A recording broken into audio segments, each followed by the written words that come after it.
నమస్కారం. ఘంటారావానికి స్వాగతం. ముందుగా ప్రధాన అంశాలు. ఐఎస్ఎస్తో స్పేస్ ఎక్స్ క్రూ 10 అనుసంధానం విజయవంతం. సునీత విలియమ్స్ రాక కోసం ఎదురుచూపులు.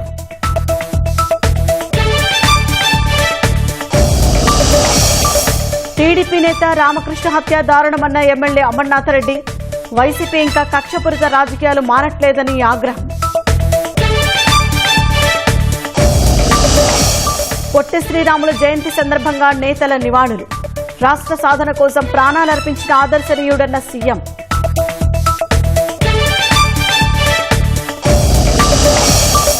తెలుగు పండుగలు కనుమరుగయ్యే పరిస్థితి నెలకొందన్న అయ్యన్న.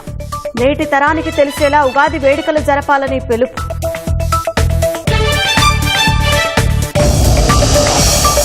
యెమెన్లో వివిధ ప్రాంతాల్లో అమెరికా దాడులు. పలువురు చిన్నారులు సహా 24 మంది మృతి.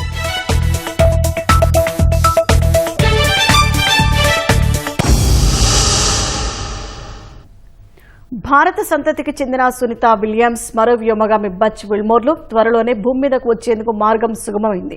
వీరి స్థానంలో విధులు నిర్వర్తించేందుకు 4 వ్యోమగాలతో వెళ్లిన క్రూ 10 వ్యోమనౌక అంతర్జాతీయ అంతరిక్ష కేంద్రం ఐఎస్ఎస్ కు చేరుకుంది. ఈ వ్యోమగాములతో సునీత విలియమ్స్, బచ్ విల్మోర్లు పలు విషయాలు పంచుకోనున్నారు.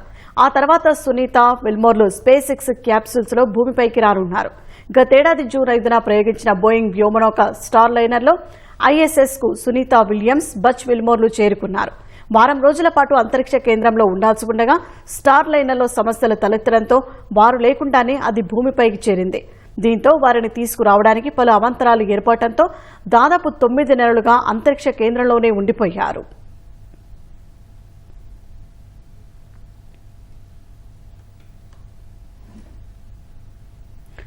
తొమ్మిది నెలలుగా అంతరిక్ష కేంద్రంలో ఉన్న 2 వ్యోమగాములను తీసుకొచ్చేందుకు వెళ్లిన స్పేస్ ఎక్స్ షటిల్ డాకింగ్ విజయవంతమైంది. దీనిపై మరింత సమాచారం షార్లో మాజీ అసోసియేట్ డైరెక్టర్ డాక్టర్ శేషగిరిరావు అడిగి తెలుసుకుందాం. శేషగిరిరావు గారు నమస్తే అండి. అందరికీ నమస్కారం. సార్, సునీత విలియమ్స్ ను తీసుకురావటం కోసం అని చెప్పి ఎప్పుడైతే స్టార్ లైనర్ లో తీసుకురావటానికి కుదరదో అప్పుడే వారు క్రూ 9 అనే మాడ్యూల్ ని సెప్టెంబర్ లో పంపించారు. ఆ డ్రాగన్ క్రూ 9 అందులో 4 వెళ్లాల్సిన వ్యోమగాముల్ని 2కి తగ్గించి 2ని అంటే మన సునీత విలియమ్స్ ని, విల్మోర్ ని తీసుకురావటానికి వీలుగా క్రూ 9 ని సెప్టెంబర్ లో పంపించారనమాట. కానీ అది వెంటనే తీసుకురావటానికి కుదరదు. ఎందుకంటే అక్కడ అలవాటు అవ్వాలి. అక్కడ ఉన్న శాస్త్ర పరికరాలు 2 నెలల పాటు 3 నెలల పాటు అక్కడ శాస్త్ర పరిశోధనలన్నీ చేయాలి. ఆ తర్వాతే తీసుకొస్తారు. ఇప్పుడు క్రూ 10 వెళ్ళింది కాబట్టి క్రూ 10 ని నిన్న తెల్లవారుజామున 4 గంటలకి ఐఎస్సి ప్రకారం ప్రయోగించారు. అది ఈ రోజు ఉదయం 9 గంటలకి ఐఎస్ఎస్ తో అనుసంధానం అయింది. 4 వ్యోమగాములు వెళ్లారు. ఈ వ్యోమగాములు అక్కడ ఐఎస్ఎస్ లో ఏమేం పనులు చేయాలి అవన్నీ సునీత విలియమ్స్ తదితరుల దగ్గర నుంచి నేర్చుకుంటారు. ఆ తరువాత అంతకు ముందు వెళ్ళినటువంటి డ్రాగన్ క్రూ 9 మాడ్యూల్లో 2 వెళ్లారని అనుకున్నాం కదా. ఆ 2 సునీత విలియమ్స్, విల్మోర్ కలిసి అంటే 4 భూమికి మార్చి 19 ప్రాంతాల్లో తీసుకురావటానికి వీలవుతుందన్నమాట ఇప్పుడు. అందువలన సురక్షితంగా మార్చి 19న వస్తారని 100% మనం అనుకోవచ్చు. శేషగిరిరావు గారు, వ్యోమగాములు భూమి మీదకు వచ్చిన తర్వాత వాళ్ళు ఎదుర్కొనే సవాళ్ళేంటి? వ్యోమగాములు భూమి మీదకు వచ్చినప్పుడు అనేక రకమైన ఆరోగ్య సమస్యలు ఉంటాయండి, న్యాచురల్ గా ఏర్పడతాయి. ఎందుకంటే ఎప్పుడైతే మనం మైక్రోగ్రావిటీలో ఉన్నామో అక్కడ ఏమవుతుంది అంటే ఇప్పుడు భూమి మీద నిలబడినప్పుడు గుండె కాళ్ళకి రక్త ప్రసరణ పంపించేప్పుడు భూమి ఆకర్షణ శక్తికి అనువుగా ప్రసారం జరుగుతుంది. అలాగే బ్రెయిన్ కి వెళ్ళేప్పుడు భూమి ఆకర్షణ శక్తికి ఆపోజిట్ గా ప్రసారం చేస్తూ ఉంటుంది. కానీ మైక్రోగ్రావిటీలో ఉన్నప్పుడు కాళ్ళకి రక్త ప్రసరణ జరిగినా మెదడుకి రక్త ప్రసరణ జరిగినా ఒకే విధంగా ఉంటుందన్నమాట. ఆ గుండె దానికి అనుగుణంగా పనిచేస్తుంది. అదే విధంగా వెన్నెముకలు, ఎముకల బలం తగ్గిపోతుంది. మజిల్స్ అంటే కండల బలం తగ్గిపోతుంది. మరి నేత్ర దృష్టి తగ్గుతుంది, టేస్ట్ మారుతుంది, వాసన మారుతుంది, మరి చురుకుదనం తగ్గుతుంది. ఇన్ని రకాలైనటువంటి సమస్యలతో వాళ్ళు మైక్రోగ్రావిటీలో ఉన్నప్పుడు వీటన్నిటిని అధిగమించి అక్కడ ఉండి ఆ శాస్త్ర పరిశోధనలు చేసినప్పటికీ భూమి మీదకి వచ్చిన తర్వాత ఒక బేబీ అయితే నడవడానికి ఎలా ప్రయత్నిస్తారో అలా ప్రయత్నాలు చేసుకుంటూ కొన్ని రోజులు అంటే 10 దినాల నుంచి 20 దినాల వరకు ఈ విధమైన ఎక్సర్సైజ్లు చేసుకుంటూ కాళ్ళని, బ్యాలెన్స్ ని, రక్త ప్రసరణని, ఆ తర్వాత వివిధ ఆరోగ్య సమస్యల్ని పరీక్షించుకుంటూ స్వాధీనంలో తెచ్చుకుని మళ్లీ దైనందిన జీవితంలో గడపడానికి వీలవుతుందన్నమాట. అదే కాకుండా మరి ఆకాశంలో ఉన్నప్పుడు ఆల్ఫా బీటా గామా రేస్ గానీ, అల్ట్రావైలెట్ రేస్ గానీ ఎక్కువ ఉంటాయి. భూమి మీద మనకు వాతావరణం ఉంది కాబట్టి అలాంటి కిరణాలన్నీ భూమి మీదకి రాకుండా భూ వాతావరణం అడ్డుకుంటుంది. మరి ఈ వాతావరణానికి అంటే ఈ alpha beta gamma rays, ultraviolet race కి ఆకాశంలో ఉన్నప్పుడు వాళ్ళు ఎక్స్పోజ్ అవుతారు కాబట్టి వాటి వలన ఏమైనా ఆరోగ్య రకమైన చేంజెస్ ఉన్నాయని భూమి మీద ఉన్నప్పుడు కూడా పరిశీలిస్తారు. దాంతో పాటు అక్కడ ఆకాశంలో ఉన్నప్పుడు, ISS లో ఉన్నప్పుడు ఒంటరితనం అనేది ఆ 9 నెలల పాటు ఉండటం అనేది అది ఒక గొప్ప సాహసమైనది అనమాట. అందరూ ఉండలేరు, అలవాటు అవ్వాలి. ఆహారం తీసుకోవటం కష్టంగా ఉంటుంది. వివిధ ప్రక్రియల ద్వారా ఆహారం తీసుకోవాలి, ప్రతిసారి ఎక్సర్సైజులు తీసుకోవాలి. మరి అక్కడ ఆరోగ్యం రోజువారీ పరిశీలించడానికి విల్మోర్, సునీతా విలియమ్స్ ఆరోగ్యం పరిశీలించితే సునీతా విలియమ్స్ విల్మోర్ ఆరోగ్యాన్ని పరిశీలించి అక్కడ ఉన్నటువంటి పరికరాల ద్వారా భూమికి అందజేస్తారు. రియల్ టైమ్ లోనే భూమి మీద ఉన్న డాక్టర్స్ పరిశీలించి వాళ్ళకి అనువుగా ఎక్సర్సైజులు అవన్నీ చెప్తూ ఉంటారనమాట. అలా 9 నెలలు గడిపారు. ఇప్పుడు క్రూ 9 లో వచ్చిన తర్వాత భూమి మీద దైనందిన జీవితంలో మామూలుగా గడపాలి అంటే మరి ఈ భూమి ఆకర్షణ శక్తికి లోబడి అవయవాలన్నీ స్వాధీనంలో తెచ్చుకోవాలి. ఒక చెయ్యి లేపాలన్నా కూడా ఎన్ని కిలోల బరువు లేపినంత అనిపిస్తుంది అనమాట మనిషికి. మరి వాటి నుంచి మామూలు స్థితికి రావాలంటే కొన్నాళ్ళు పడుతుంది. ఈ ఆరోగ్య సమస్యలు ISS లో వ్యోమగాములకి ఎక్కువ రోజులు ఉండేటైతే ఏర్పడతాయి. భూమి మీదకి వచ్చినాక ఎలా స్వాధీనం చేసుకోవాలనే దానికి కూడా ఒక హెల్త్ మాన్యువల్ అనేది ఉందన్నమాట. దాని ప్రకారం క్రమేణా వాళ్ళు ఆరోగ్య స్థితిని యథాస్థితికి తెచ్చుకుంటారు. ధన్యవాదాలు డాక్టర్ శేషగిరిరావు గారు.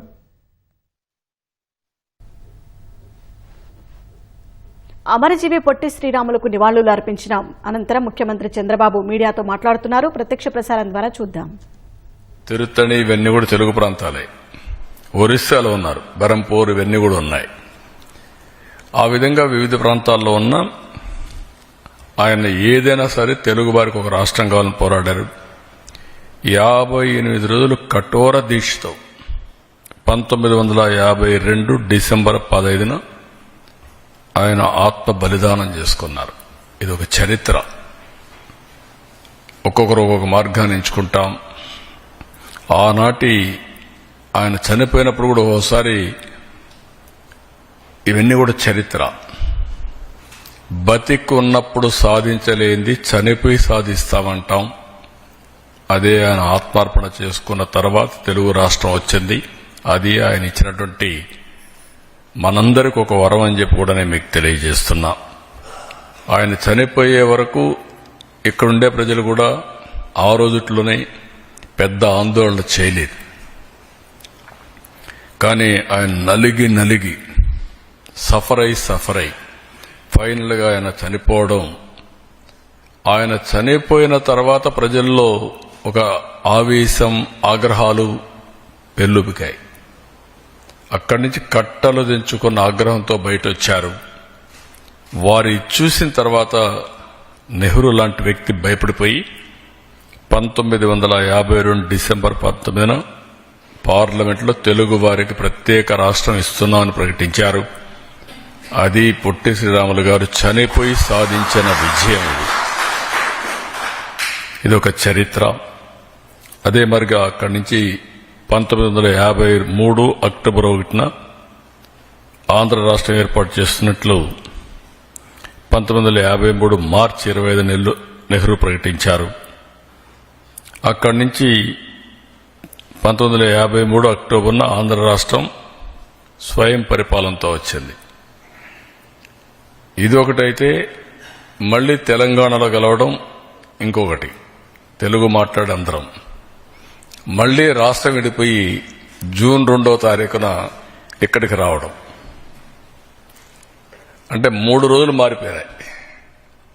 ఆయన ఆత్మత్యాగం చేయడం, తెలుగువారికి ప్రత్యేక రాష్ట్రం వచ్చి కర్నూలుతో ప్రారంభం కావడం, మళ్లీ పెద్దలందరూ మాట్లాడుకొని లేదు తెలుగు వాళ్ళందరూ ఉండాలి, అటు హైదరాబాద్ ఇటు ఆంధ్ర అందరూ కలవాలని చెప్పి పెద్ద మనుషుల ఒప్పందం పెట్టుకొని మళ్లీ కలవడం, అది అయిన తర్వాత మళ్ళా సుదీర్ఘ పోరాటాలు జరగడం, ఇటీవల కాలంలో 10 ఏళ్లు అయిపోయి 11 ఏళ్లు అయిపోయింది మళ్ళా చరిత్ర. 11 ఏళ్ల మునుపు మళ్లీ జూన్ 2వ తారీఖు డిఫరెంట్ డేట్స్ వచ్చాయి. ఇవన్నీ ఆలోచించిన తర్వాత నాకు అనిపించింది ఏ డేట్ అనేది కరెక్ట్ కాదు. ఆయన ఏదైతే ఆత్మ త్యాగం చేశాడో, ఆత్మ బలిదానం చేశాడో, ఆత్మ బలిదానం రోజున డిసెంబర్ 15న తెలుగు జాతికి ఒక స్ఫూర్తిదాయకమైన రోజు. ఈ రోజు మనం అందరం సెలబ్రేట్ చేసుకుని ఆయనకు నివాళులర్పించవలసిన అవసరం ఉంది. అందుకే ఆ డేట్ నిర్ణయించాం. అక్కడి నుంచి ఇది రాబోయే రోజుల్లో కూడా ఇది కంటిన్యూ అవుతుందని చెప్పి కూడా నేను మీకు తెలియజేస్తున్నా. ఇంకొక పక్కన ఈరోజు ఆయన్ని మనం ఒకసారి గుర్తు చేసుకుంటే ఒక స్ఫూర్తి, ఈ స్ఫూర్తి ఈరోజు బ్రిటిష్ వాళ్ళ పాలన నుంచి విముక్తి కలిగింది. గాంధీజీ రాజీ లేని పోరాటం చేశారు, అహింస నినాదంతో ముందుకు పోయారు. ఆ నినాదంతో ముందుకు పోయి స్వాతంత్రం వచ్చే వరకు పోరాడి ఈరోజు స్వతంత్ర భారతదేశంలో మనం బ్రతకగలుగుతున్నాం. 75 సంవత్సరాలైంది. ఈరోజు మన పరిపాలనలో మనం పాలించుకుంటూ 2047కి ప్రపంచంలో భారతదేశం ఒకటో రాష్ట్రంగానో రెండో దేశంగానో ఉంటుంది. ఈ 1-2 రాష్ట్రాల్లో దేశాల్లో భారతదేశం ఉంటే ఆంధ్రప్రదేశ్ రాష్ట్రాన్ని పొట్టి శ్రీరాములు త్యాగం చేసి సాధించిన ఈ రాష్ట్రాన్ని 2047కి స్వర్ణాంధ్రప్రదేశ్గా నెంబర్ 1 స్టేట్గా తయారు చేయడానికి మనం కంకణం కట్టుకొని పనిచేస్తున్నాం. తెలుగు జాతి ప్రపంచం అంతా నెంబర్ 1గా ఉండాలనేది మన సంకల్పం అని చెప్పి కూడా నేను మీకు తెలియజేస్తున్నా. ఇలాంటి సందర్భంలో మనం అందరం కూడా గుర్తుపెట్టుకోవాల్సింది, కొంతమంది ముందుకొచ్చి పొట్టి శ్రీరాములు మెమోరియల్ ట్రస్ట్ ఏర్పాటు చేస్తే బాగుంటుందన్నారు. చాలా సంతోషం. ప్రభుత్వాలు చేయడం కంటే అభిమానులు సమాజం ముందుకొచ్చి ఆయన చేసిన త్యాగాల్ని గుర్తు చేసే విధంగా మీరు ట్రస్ట్ పెట్టి చేయగలిగితే అది ఎప్పటికీ శాశ్వతంగా ఉంటుంది. నా జీవితంలో నేను చాలా చూశాను. ప్రభుత్వం చేసేది రొటీన్గా ఉంటుంది, మీరు చేసేది ఒక స్ఫూర్తిదాయకంగా ఉంటుంది. అలాంటి స్ఫూర్తిదాయకంగా ముందుకు వచ్చిన మిమ్మల్నే కాకుండా రాష్ట్రంలో ఉండే ప్రతి ఒక్కరిని కూడా అభినందిస్తున్నా. మనం అందరం కూడా ఏది కూడా ఒక వారసత్వంగా భావితరాలకు అందించాల్సిన అవసరం ఉంది. ఏదైతే పొట్టి శ్రీరాములు గారు త్యాగం చేసిన తర్వాత ఒక రాష్ట్రం ఏర్పడి తెలుగువారి పరిపాలనలో పాలన సాగే పరిస్థితి తీసుకొచ్చారు. అలాంటి సందర్భంలో అలాంటి వ్యక్తుల యొక్క త్యాగాల్ని 1 రోజు 2 రోజులు ఆలోచించడం కాకుండా శాశ్వతంగా చరిత్ర ఉన్నంత వరకు వీరిని గుర్తుపెట్టుకునే బాధ్యత మన పైన ఉంది. భావితరాలకు అందజేయాల్సిన బాధ్యత కూడా మన పైన ఉంది. దానికి మీరందరూ ముందుకు వచ్చి చేస్తామని చెప్పి వచ్చారు. చాలా సంతోషం. అదే మరి ఇక్కడ మీరందరూ కూడా మీటింగ్లు పెట్టడం కానీ ఈ 1 ఇయర్ ఎక్కడికక్కడ ఆయన చేసిన త్యాగం, లేకపోతే ఏ విధంగా సఫర్ అయ్యాడు, జాతి కోసం ఏ విధంగా ఆయన ఆత్మ బలిదానం చేసుకున్నారు, ఇవన్నీ కూడా లాస్ట్ మైల్లో కూడా ఈరోజు చరిత్ర తెలియనటువంటి యువతకు మనం చెప్పాల్సిన బాధ్యత మన పైన ఉంది. ఆ విషయం మీరు గుర్తుపెట్టుకోవాల్సిన అవసరం ఉంది. కొంతమంది పుట్టినప్పుడు కూడా కొంచెం యాక్టివ్గా ఉంటారు, కానీ మంచి చేసిన వ్యక్తులు రోజు రోజుకు వాళ్ళ పాపులారిటీ పెరుగుతూ ఉంటుంది. అలాంటి చరిత్రలో పుట్టినటువంటి యుగ పురుషుడు పొట్టి శ్రీరాములు గారని కూడా నేను మీకు తెలియజేస్తున్నా. దీనికోసం ఆయన మీరందరూ కూడా చాలా సామూహిక కార్యక్రమాలు చేయడానికి ముందుకు వస్తున్నారు. వీలైతే ఆయన ఆత్మార్పణ చేసినటువంటి దీక్షాస్థలను సందర్శించడం, ఆయన స్వగ్రామాన్ని అన్ని విధాలు నేను కూడా ఆ రోజు డెవలప్ చేయడానికి వచ్చాం. మొట్టమొదటిసారిగా మీరు చూస్తే పొట్టి శ్రీరాములు గారి పేరుతో ఒక జిల్లా పెట్టింది నేనే పెట్టాను. పొట్టి శ్రీరాములు నెల్లూరు జిల్లా పెట్టాను. అదే మరి ఎప్పటికప్పుడు ఆయన స్ఫూర్తిని ముందు తీసుకుపోవడం కోసం చాలా కార్యక్రమాలు చేశాం. ఈరోజు రాజధానిలో కూడా 58 రోజుల దీక్ష గుర్తుగా ఆయన స్ఫూర్తికి 58 అడుగుల విగ్రహాన్ని పెట్టాలని చెప్పి నిర్ణయిస్తున్నాం. దాన్ని కూడా మీరు అందరూ కలిసి వర్కౌట్ చేస్తే ఏం చేయాలో చేయడానికి ప్రభుత్వం సిద్ధంగా ఉన్నామని చెప్పి కూడా నేను మీకు తెలియజేస్తున్నా. ఇదే సమయంలో ఇక్కడ ఒక పార్కులో పెట్టి ఎవరు వచ్చినా గుర్తుపెట్టుకున్నట్టుగా మనం ఇది కూడా చేస్తాం. ఇది కాకుండా ఇంకొక పక్కన ఇది వీలైతే ఈ ఒక్క సంవత్సరంలో పూర్తి చేసి రాబోయే సంవత్సరం ఇదే రోజున ఇనాగరేషన్ కూడా పెట్టుకొని మనం ముందుకు పోదాం. అదే సమయంలో మీరు కొన్ని ప్రోగ్రామ్స్ చెక్అవుట్ చేస్తే నేను కూడా గవర్నమెంట్కి చెప్తాం. దాన్ని ఏ విధంగా గవర్నమెంట్ ప్రైవేట్ రెండు కలిపి మనం ముందుకు తీసుకుపోదాం. ఇంకొక పక్కన ఆయన ఉన్న ఇల్లు నెల్లూరులో ఉంది, ఆ విలేజ్ లో ఉంది. ఆ విలేజ్ ను కూడా మీరు కొంతమంది ముందుకు వచ్చారు, మేమే కొంటామంటున్నారు. ఏం చేస్తారు కొంచెం వర్కౌట్ చేయండి. దాన్ని కొని ఒక మెమోరియల్ గా మనం తయారు చేస్తే శాశ్వతంగా ఎవరు వచ్చినా అక్కడ పోయి చూసేట్టుగా ఒక మ్యూజియం తయారు చేద్దాం. ఒకవేళ ఆయన వాడిన వస్తువులు గాని ఏవైతే ఆ యొక్క ఎవిడెన్స్ ఉన్నాయో అవన్నీ కూడా అక్కడ పెట్టి ప్రజలకు స్ఫూర్తినిచ్చే విధంగా ముందుకు పోతాం. అక్కడ బకింగ్హామ్ కెనాల్కి ఒక బ్రిడ్జ్ కావాలన్నారు, హై లెవెల్ బ్రిడ్జ్. 27 కోట్లు అవుతుంది, ఎప్పుడో శాంక్షన్ చేశాను. మళ్ళా వీళ్ళు క్యాన్సిల్ చేసే పరిస్థితికి వచ్చారు.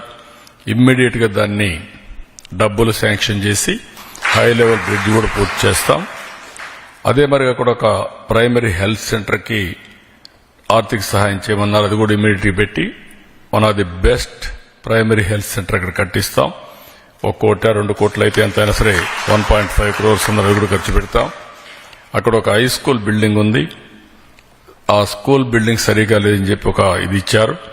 ఆ హై స్కూల్ బిల్డింగ్ ఎంత అయితే అంత 5 కోట్లు అవుతుందా 10 కోట్లు అవుతుందా కట్టి ఒక ఆధునికమైనటువంటి బిల్డింగ్ కట్టి ఆ హై స్కూల్ కూడా ఆయన పేరు పెడతామని చెప్పి కూడా నేను మీకు తెలియజేస్తున్నా. అదే సమయంలో మీరందరూ గుర్తుపెట్టుకోవాల్సింది, ఎక్కడికక్కడ ఒక్కొక్క ప్రోగ్రాం మంత్లీ పెట్టి 12 నెలల్లో 12 ప్రోగ్రాంలు కూడా పెట్టి ఆయన గుర్తుపెట్టుకునే విధంగా వివిధ సబ్జెక్ట్స్ పైన డిబేట్ చేయడం, లిటరేచర్ తయారు చేయడం, అది ప్రజలకు అందుబాటులో పెట్టడం, మళ్లీ రేపు రాబోయే రోజుల్లో ఈ లిటరేచర్ అంతా కూడా భద్రపరచడం, భావితరాలకు అందించడం మనం ఒక బాధ్యతగా తీసుకొని పోతాం. ఇంకొక పక్కన నేను ఇటీవల కాలంలో P4 పాలసీ తీసుకొచ్చాను. ఈ రోజు మనం గుర్తుపెట్టుకోవాల్సింది P3 అనేది ఆర్థిక సంస్కరణలు 91లో వచ్చాయి. 91లో వచ్చిన తర్వాత 95 ఆ ప్రాంతంలో ఐటీ రెవల్యూషన్ వచ్చింది. ఆ ఐటీ రెవల్యూషన్ నేను అందిపుచ్చుకుని అటు ఆర్థిక సంస్కరణలు ఐటీ రెవల్యూషన్ రెండు అందిపుచ్చుకున్నాం. ఫస్ట్ మూవర్ అడ్వాంటేజ్ మనం తీసుకున్నాం. మూడోది ఈరోజు భారతదేశానికి ఎక్కడా లేని అడ్వాంటేజ్ వచ్చింది, అది డెమోగ్రఫిక్ డివిడెండ్.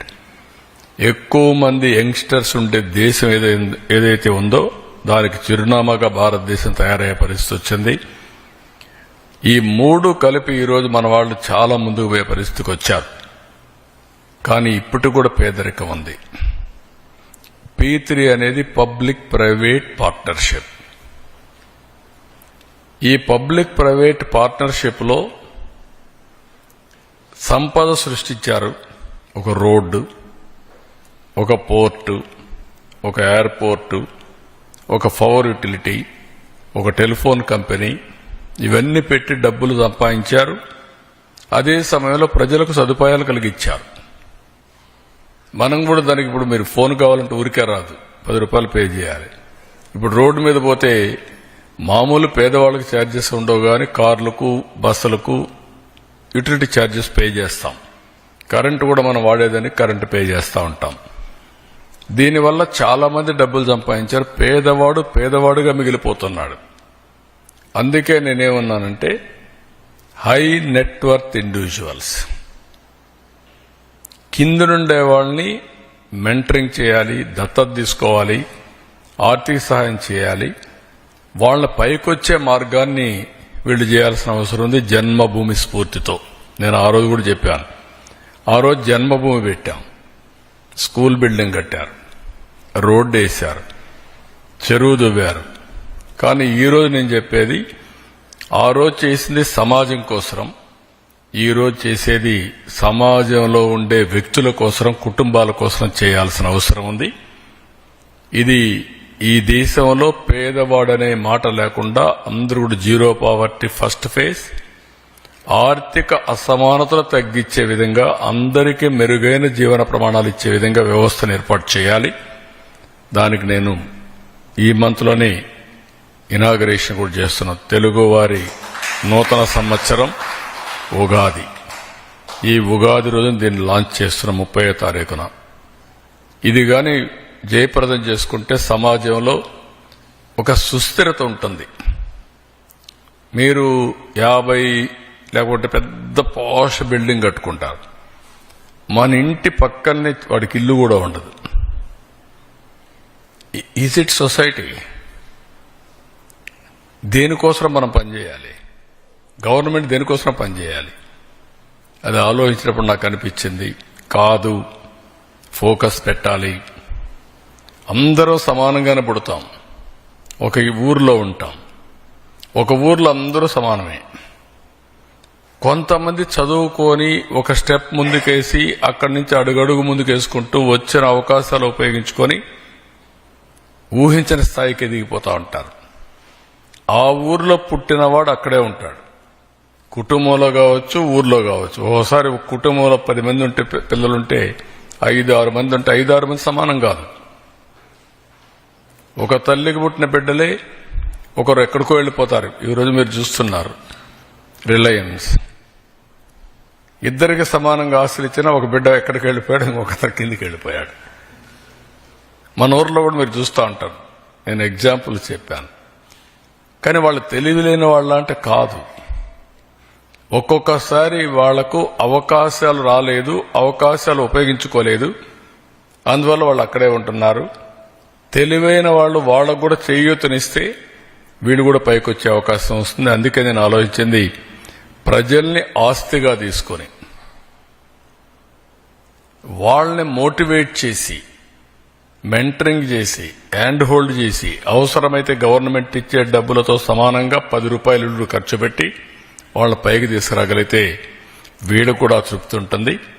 దానికి శ్రీకారం చుడుతున్నా. నా నమ్మకం, ఫస్ట్ రాబోయే 5 సంవత్సరాల్లో ఈ రాష్ట్రంలో జీరో పావర్టీ కింద ఏ వ్యక్తికి కూడా కనీస జీవన ప్రమాణాలు ఇబ్బంది లేకుండా చేసే బాధ్యత ఈ ప్రభుత్వం తీసుకుంటారు. బలిదానం చేశారు. కనీసం మీరు తెలుగు జాతి కోసం ఒక 10 మందిని పైకి తెలియరా? మీరు 10 మందికి ఆయన త్యాగాన్ని గురించి చెప్పలేరా? మీరు ఆ స్ఫూర్తి రావాలి. ఆ స్ఫూర్తితో ప్రతి ఒక్కరూ ముందుకు పోవాల్సిందిగా మరొక్కసారి కోరుకుంటూ, దానికి ఈరోజు ఈ కార్యక్రమానికి వచ్చిన మిమ్మల్ని అందరినీ మీ ద్వారా రాష్ట్రంలో ఉండే ప్రజలందరికీ విజ్ఞప్తి చేస్తున్నా, త్యాగాలు చేసిన త్యాగధనులను గుర్తుపెట్టుకుని మనం కూడా ముందుకు పోవాల్సిన అవసరం ఉంది. దానికి కలిసి రమ్మని చెప్పి మరొక్కసారి అందరినీ కోరుకుంటూ, వచ్చిన మీకు రాష్ట్ర ప్రజలందరికీ అభినందనలు తెలియజేసుకుంటూ, పొట్టి శ్రీరాములు గారు ఈ రాష్ట్రంలో పుట్టడం మనందరి అదృష్టం. అలాంటి వ్యక్తి యొక్క స్ఫూర్తిని ప్రజల్లోకి తీసుకుపోవడం, నిత్యం ప్రజల్ని చైతన్యవంతం చేయడం మన బాధ్యత అని చెప్పి మరొకసారి తెలియజేసుకుంటూ, అందరికీ నమస్కారాలు. థ్యాంక్ యూ అనండి. Thank you. రాజధాని అమరావతిలో అమరజీవి పొట్టి శ్రీరాములు స్మృతివనం ఏర్పాటు చేసేందుకు సీఎం చంద్రబాబు కృతనిశ్చయంతో ఉన్నారని ఎంపీ కేశినేని శివనాథ్ తెలిపారు. పొట్టి శ్రీరాములు జయంతి అధికారికంగా నిర్వహించేందుకు అన్ని ప్రభుత్వ కార్యాలయాలకు ప్రభుత్వం జీవో జారీ చేసిందన్నారు. విజయవాడ సామరంగ్ చౌక్ సెంటర్లో పొట్టి శ్రీరాములు విగ్రహానికి ఆయన పూలమాల వేసి నివాళులు అర్పించారు. ముఖ్యమంత్రి గారు ఘనంగా అన్ని ప్రభుత్వ కార్యాలయాల్లో కూడా అధికారికంగా ఆయన జయంతికి నివాళులు అర్పించుకుని రాష్ట్ర ప్రభుత్వం తరఫున ఇవాళ జీవో కూడా పాస్ అయింది. ఇవాళ ముఖ్యమంత్రి గారు పొట్టి శ్రీరాములు గారి నిర్మాణాన్ని అమరావతిలో పెట్టడానికి కూడా ఇవాళ వాళ్ళు నిశ్చయంతో ఉన్నారు. ఇవాళ రేపు అనౌన్స్మెంట్ కూడా రావచ్చు. ఇవాళ విజయవాడ పశ్చిమ నియోజకవర్గంలో కూడా వారి విగ్రహాన్ని ఘనంగా ఏర్పాటు చేయబోతాం. వచ్చే సంవత్సరానికల్లా ఆయన విగ్రహం ఏర్పాటు అయ్యే విధంగా కృషి చేస్తాం. ఎందుకంటే వాళ్ళ పశ్చిమ నియోజకవర్గం చాలా ఆధునికరంగా సుందరీకరణ చేయబోతున్నాం. దాంట్లో భాగంగా కొందరు కొత్త వ్యక్తులు ఎవరైతే మహనీయులు ఉన్నారో వాళ్ళందరి విగ్రహాలు పెట్టుకుంటుంది. దాంట్లో ముఖ్యంగా పొట్టి శ్రీరాములు ఎవరైతే ఆంధ్రప్రదేశ్ సాధించారో వారిని మనం ఘనంగా నివాళులు అర్పించుకుని వారి విగ్రహం కూడా ఇక్కడ ఉండే విధంగా కృషి చేస్తామని తెలియజేస్తున్నారు అందరికీ. రాష్ట్రంలోని ప్రతి గ్రామంలో ఉగాది వేడుకలను అంగరంగ వైభవంగా జరుపుకోవాలని స్పీకర్ చింతకాయల అయ్యన్నపాత్రుడు పిలుపునిచ్చారు. పూర్వం ఉగాదిని ప్రతి గ్రామంలో జరుపుకునేవారని రాను రాను పండుగలు కనుమరుగవుతాయన్నారు. నేటి తరం ఉగాది ప్రాముఖ్యతను అర్థం చేసుకునేలా సంప్రదాయ పద్ధతిలో పండుగను జరుపుకోవాలని సూచించారు. పూర్వం నా చిన్నతనంలో ఉగాది అంటే ప్రతి గ్రామంలో చేసేవారు. ఇప్పుడు రాను రాను అటువంటి పండుగలన్నీ కరువైపోతున్నాయి. సంవత్సరానికి ఒకసారి ఉగాది అంటే మాకు తెలుగు పండుగ సంక్రాంతి ఎలాగో అంతకంటే ముఖ్యమైనది ఉగాది. కొత్త సంవత్సరం మనకి. ఆ రోజే మనకి పొలం దున్నుకోవడం, ముహూర్తాలు, ఏరువాక సాధారణ పాట ఎన్ని వస్తాయి. దాన్ని మనం మర్చిపోయాం. మనం మర్చిపోవడం గురించి పిల్లలకు తెలియదు. చిన్నపిల్లలు అడిగిన ఉగాది అంటే చెప్పలేరు. దానికి కారణం ఏంటంటే మనమే చేయట్లేదు. పెద్దలు చేస్తే పిల్లలకు అలవాటు అవుతుంది. అంచేత రేపు అమావాస్య తర్వాత ఉగాది వస్తుంది. స్పీకర్ గా మాట్లాడుతున్నప్పుడు రాష్ట్రంలో ప్రజలందరినీ కోరేది ఏంటంటే మనకు సుమారు 14,000 పంచాయతీలు ఉన్నాయి సుమారుగా రాష్ట్రంలో. రేపు ఉగాది నాడు అందరూ పార్టీలతో సంబంధం లేదు. పార్టీలు ఎందుకండి, ఎలక్షన్లు చూసుకుందాం. ఉట్టప్పుడు పార్టీలు వద్దు. ఉగాది నాడు మాత్రం అన్ని పార్టీల వారు కలిపి ఊర్లో పంచాంగం పెట్టి ఉగాది పూజ చేసి అందరికీ ఉగాది పచ్చడిస్తే ఆ సంవత్సరం అంతా శుభం ఉంటుంది. కానీ చాలా ఊర్లో ఉగాది చేయట్లే. అది మళ్ళీ తెలుగు వాళ్ళం కాబట్టి ఉగాది మనకు చాలా ఇంపార్టెంట్ పండుగ కాబట్టి ప్రతి రాష్ట్రం అంతా చేయాలని కోరుకుంటాను.